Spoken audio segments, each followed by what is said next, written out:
Hello guys, कैसे हो आप लोग सभी। उम्मीद करता हूँ आप लोग सभी अच्छे होंगे। Guys, welcome to the tech developer channel. ये सो गाइस, इस वीडियो में हम लोग क्या करने वाले हैं। सो बेसिकली मैं आपको जो है पोस्टग्रेस के फीचर्स के बारे में बताने वाला हूँ। जैसे कि जेसन हम लोग यूज़ कर सकते हैं, जेसन फंक्शन। यानी कि जो हम डेटा अभी सेलेक्ट क्वेरी से नॉर्मली सेलेक्ट करके रो के अंदर डेटा लेके आते थे, अब हम वही डेटा जो है जेसन एग्रीगेशन या जेसन के अंदर ले करके आएंगे। तो गाइज, मैंने यहाँ पे एक डमी टेबल जो है क्रिएट ऑलरेडी कर रखी है माई टेबल के नाम से, जिसमें सिंपल डेटा है, email, first name, last name और आईडी। और ये डेटा कुछ इंसर्ट कर रखा है डमी। सो जस्ट फोकस करते हैं हमारी क्वेरीज के ऊपर। सो जनरली अगर मैं क्वेरी लिखता हूँ गाइज, तो क्या लिखता हूँ? Select star from my table, ठीक है ना। और डेटा जो है मेरा इस फॉर्मेट के अंदर आ जाता है। या मान लो अगर मैं इसको वेयर कंडीशन लगाता हूँ, where I D equals to one, ठीक है। तो आई डी वन के लिए ये डेटा रो में मेरे पास आ जाता है, ठीक है। अब जो इस वीडियो में हम लोग देखेंगे वो ये देखेंगे कि हम ये क्वेरी को किस तरीके से लिख सकते हैं कि बजाय ये रो मुझे दे, मुझे ऐसा सीधा जेसन ऑब्जेक्ट मिल जाए या जेसन एरे मिल जाए। तो इस वीडियो में तो मैं पहले जेसन ऑब्जेक्ट की बात करूंगा, ठीक है गाइस। और उसके बाद हम अगले वीडियो में करेंगे जेसन एग्रीगेशन के बारे में। तो चलो वीडियो फटाफट से कोई का स्टार्ट करते हैं। वेयर कंडीशन हटाता हूँ। मान लो ये टेबल है, ठीक है। अब ये रो इसका डेटा ऐसे आ रहा है। अब मुझे चाहिए जेसन में। तो जेसन के लिए मैं क्या करूँगा, यहाँ पे होता है जेसन बी बिल्ड ऑब्जेक्ट करके एक फंक्शन, उसको यूज़ करना है, ठीक है। अब उसको यूज कैसे करना है कि ये आपने फंक्शन यूज किया। अब ये दो चीजें आर्गुमेंट लेता है, मतलब एक की एक वैल्यू, एक की एक वैल्यू। मतलब आर्गुमेंट आप मतलब बहुत सारे दे सकते हो। लाइक जैसे मैं एग्जांपल के तौर पर बताता हूँ। जैसे मान लो जेसन के अंदर बेसिकली क्या होता है, की वैल्यू पे होता है, हमारे को अच्छे से पता है, ठीक है। तो अब जैसे मान लो मैं चाहता हूँ आईडी जो है मेरी की हो, उसकी वैल्यू जो हो M T dot I D, ठीक है। ये एक पेयर बन गया। अब ऐसे ही दूसरा पेयर बनाना है। अब दूसरा पेयर किस नाम से आ गया?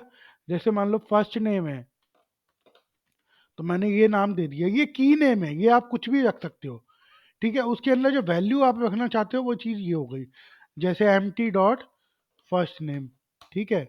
ऐसे ही मैंने क्या कहा, मुझे लास्ट नेम चाहिए, मेरी की ये होनी चाहिए, और वैल्यू हो गई उसमें लास्ट नेम की। ऐसे ही मैंने कहा ईमेल के लिए, और M T dot email. M T just एक एलियास ऑब्जेक्ट है माई टेबल का, तो वो है। तो और कुछ नहीं है, घबराने की जरूरत नहीं है गाइस। तो हमने क्या किया, जेसन भी बिल्ड ऑब्जेक्ट का फंक्शन यूज किया, उसके अंदर की और वैल्यू का पेयर डाल दिया।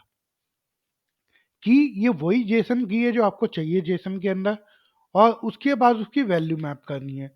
फिर की देनी है, फिर वैल्यू मैप करनी है, फिर की देनी है, फिर वैल्यू मैप करनी है, फिर की देनी है, फिर वैल्यू मैप करनी है। तो अभी जो डेटा हमारा नॉर्मली ऐसे आ रहा था, अब देखना हमारा डेटा कैसे आता है। तो यहाँ पे इसको मैं एलियास दे देता हूँ कि ये हो गया आपका पर्सन डिटेल, ठीक है। अब इसको जो है रन करते हैं कोई। अब देखो आप गाइस, इसका मैजिक देख रहे हो, जेसन बिल्ड ऑब्जेक्ट का मैजिक देख रहे हो अगर आप, तो इसने उस पूरे ऑब्जेक्ट को जो है, जो रो थी हमारी, उसको जेसन के अंदर कन्वर्ट कर दिया। आप इसको ये चाहे तो आप इसको यहाँ पे देख सकते हो जेसन व्यूअर के अंदर, कि इसको जो है आपने जस्ट कॉपी करके यहाँ पेस्ट किया, फॉर्मेट कर दो, और व्यूअर के अंदर देखोगे तो देखो दे, ये जेसन का डेटा आ गया पूरा। जेसन फॉर्मेट के अंदर आपका डेटा आ गया। इसने हर रो को जेसन के अंदर कन्वर्ट कर दिया। तो इससे बेनिफिट क्या होता है ना गाइज, मैं आपको बताता हूँ। ये एक्चुअली में आपको अभी ज़्यादा एडवांटेज पता नहीं चलेगा, बट जब हमारे पास मिलियंस ऑफ रिकॉर्ड्स होते हैं ना, बहुत ज़्यादा रिकॉर्ड्स होते हैं, ठीक है, तब आप ये नोटिस करना, अगर आप normally select star from table करते हो, यानी कि रो के अंदर डेटा लाते हो, प्लस उसको एज अ जेसन डेटा में कन्वर्ट करते हो, दोनों में आपको टाइम डिफरेंस 101% दिखेगा। और जो जेसन वाला डेटा है वो फास्टर आएगा, ठीक है गाइस। तो ये चीज़ का खास ख्याल रखना कि इस जेसन बिल्ड ऑब्जेक्ट को यूज़ करने के बहुत बेनिफिट है। प्लस अब मान लो आप एक पर्न स्टैक यानी कि जिसमें मीन स्टैक जैसे होता है तो उसमें मोंगो डीबी यूज़ करते हैं, ठीक है। ऐसे ही पीन स्टैक या पर्न स्टैक में पी जो है आपका पोस्टग्रेज रहता है। तो जब आप नोड जेएस एप्लीकेशन बनाते हो वहाँ पर आप क्या करते हो, रो मैपर भी यूज़ कर सकते हो।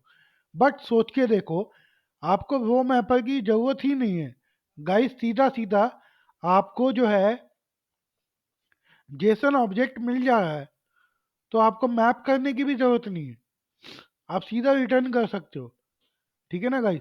तो ये इसका बेनिफिट होता है। तो उम्मीद करता हूँ आप लोगों को ये जेसन ऑब्जेक्ट बिल्ड जो है सॉरी गाइस, तो ये चीज़ आपको पसंद आई होगी और समझ में अभी आई होगी।